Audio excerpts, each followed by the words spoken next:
Lundi, regardez notre première photo de l'actualité de la semaine. C'est une image qui restera. 36 000 coureurs et des milliers de spectateurs venus dire non à la peur.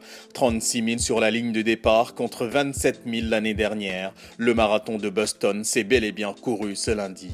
Tous voulaient incarner l'image d'une Amérique forte qui ne baisse pas les bras, surtout pas face au terrorisme, un an après le double attentat qui avait fait 3 morts et 264 blessés.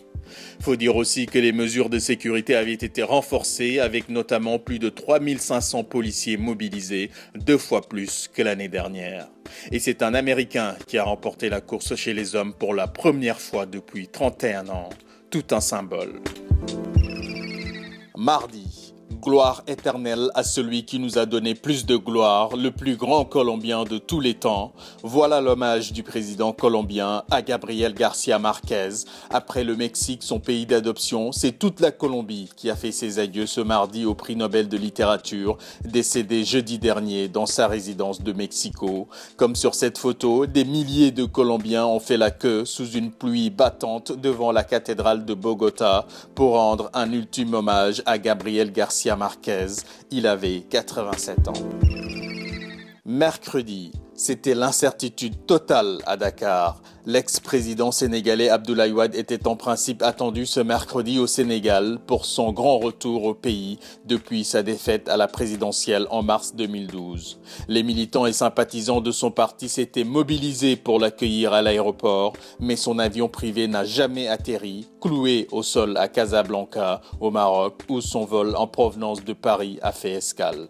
Un problème de plan de vol et d'autorisation de décoller aurait retardé son arrivée. Ses partisans accusent le pouvoir en place d'avoir voulu saboter le comeback de leur vieux chef. Réponse de la présidence de la République, Abdoulaye Wade ne cherche qu'à se victimiser. Même Macky Sall, quand il voyage, doit donner ses plans de vol. Un retour au Sénégal d'Abdoulaye Wade, une semaine après la décision de la justice de juger en juin prochain son fils Karim en prison depuis 1 an pour enrichissement illicite.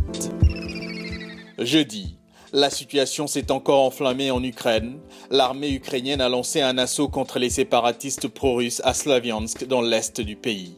5 insurgés auraient été tués selon le gouvernement, alors que les séparatistes évoquent 2 morts. Le président russe Vladimir Poutine a qualifié l'opération de crime grave perpétrée par les autorités ukrainiennes contre leur propre peuple.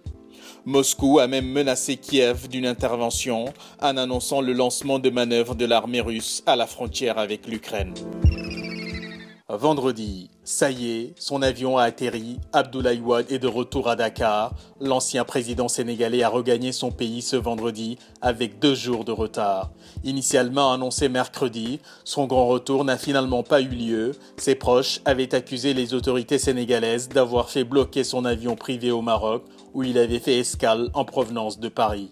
En exil en France depuis sa défaite à la présidentielle, Abdoulaye Wade, 87 ans, revient donc au Sénégal pour la première fois depuis 2 ans. Sa venue intervient alors que la justice sénégalaise a annoncé la tenue en juin prochain du procès de Karim Wade, son fils et ancien ministre, en prison depuis 1 an pour enrichissement illicite. Ainsi tourne le monde. Bon week-end et bonne semaine.